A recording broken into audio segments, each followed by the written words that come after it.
Imagine a world where everywhere, everyone wakes up empowered with the ability to practice just a little more common sense. Imagine what that world would look like today.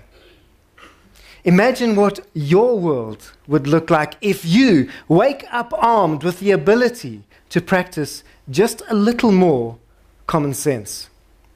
Now, I know the first thing I'll hear you say is, but Robin, don't you understand? The problem with common sense is that it's just not that common.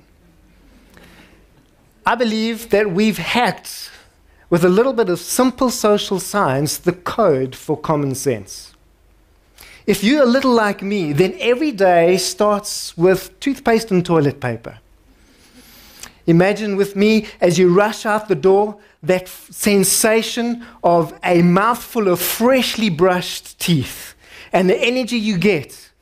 Now, I don't know about you, but I'm the kind of guy who takes that toothpaste tube and systematically, with uniform precision, empties the paste from one side, from the seam to the spout. Perhaps you're the other kind of person who, full of the life in you, grabs that tube just about anywhere and with little to no thought just squeezes out one portion at a time. And then I pick up that tube and something deep down inside forces me to put the cap back on and force its content back into uniformity so that once again I can squeeze out my portion from seal to spout. What fascinates me is how something as simple as a tube of toothpaste can cause such conviction in me and have so much of an impact on my day. Just like toilet paper.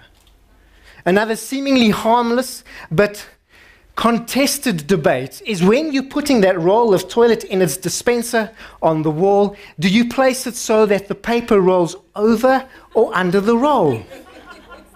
Now listen, over or under, I don't really care, but why is it that when you need another sheet, what's so important is if it's moving towards you or away from you? Moving just a little further away from home, another seemingly harmless but increasingly difficult challenge to navigate is hiding in wait just around the corner at your local traffic circle. I love traffic circles. You never know what you're going to meet. It's like I get a free ticket every day to my own local zoo. If you were with me this morning, you would be sitting next to me in the car as you find your favorite radio station. I would be waiting to find my gap in the queue. As another person walks by, and we're waiting for our turn as cars go by again and again, you would with your very own eyes seen how somebody seemingly good on the outside can very quickly turn into a monster.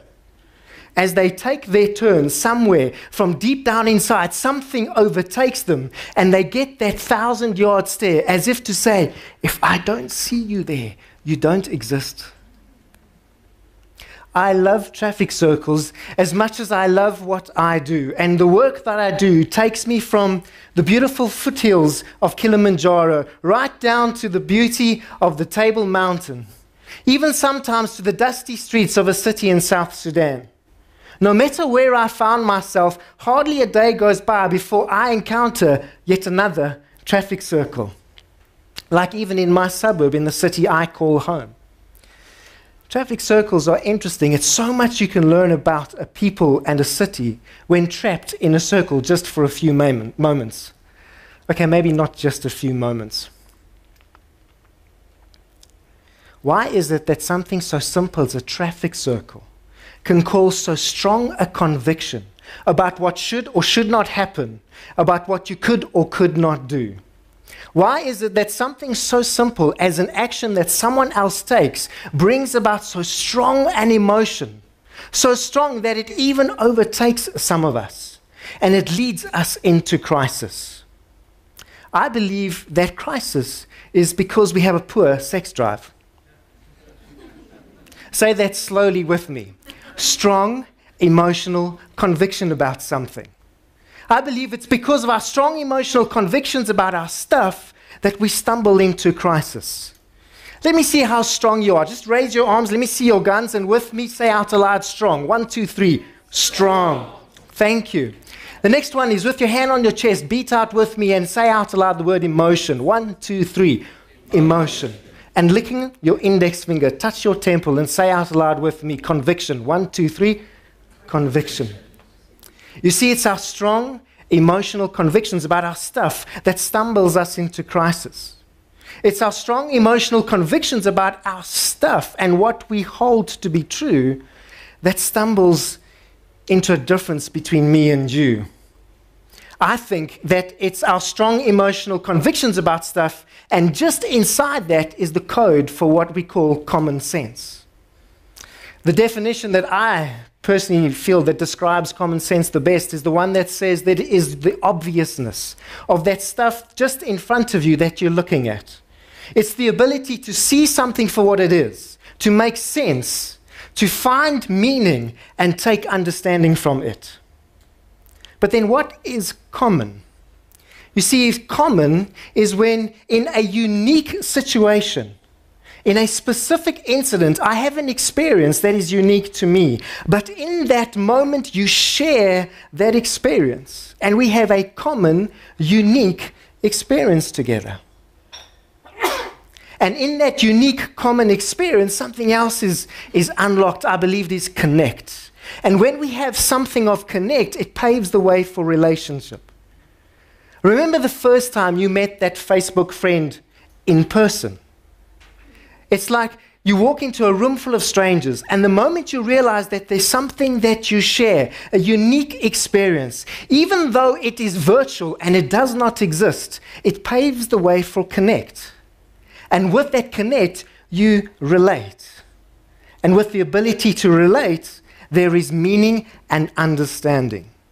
It's in a crisis that you and I call for common sense.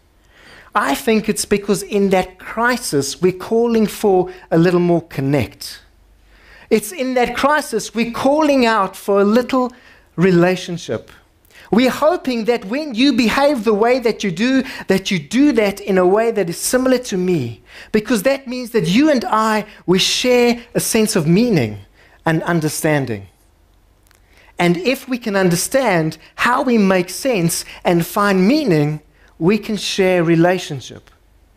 I believe that the reason we call out for common sense is because we're calling out for connect, something our world today has lost so much of. It's in that traffic circle when, again, I'm rushing in, running out of time, and that next person conveniently doesn't see me, and I'm forced to wait again. That's somewhere deep down inside.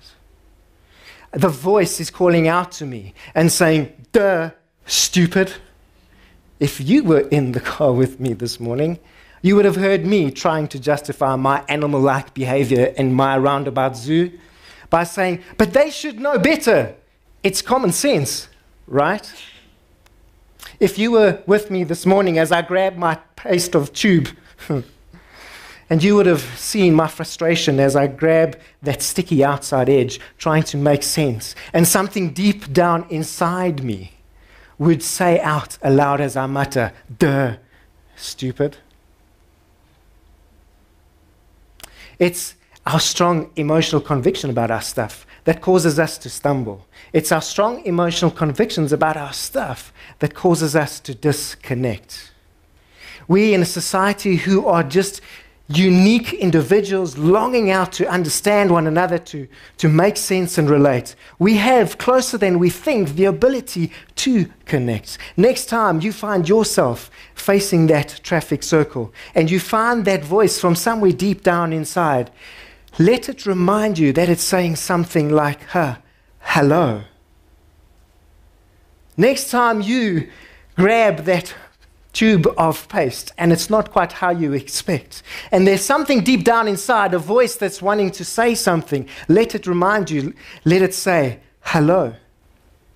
Next time you find yourself with a mouthful of teeth, holding back those words as you want to crush that conversation, the words as if they're in their starting blocks, and something deep down inside you wants to say, hello.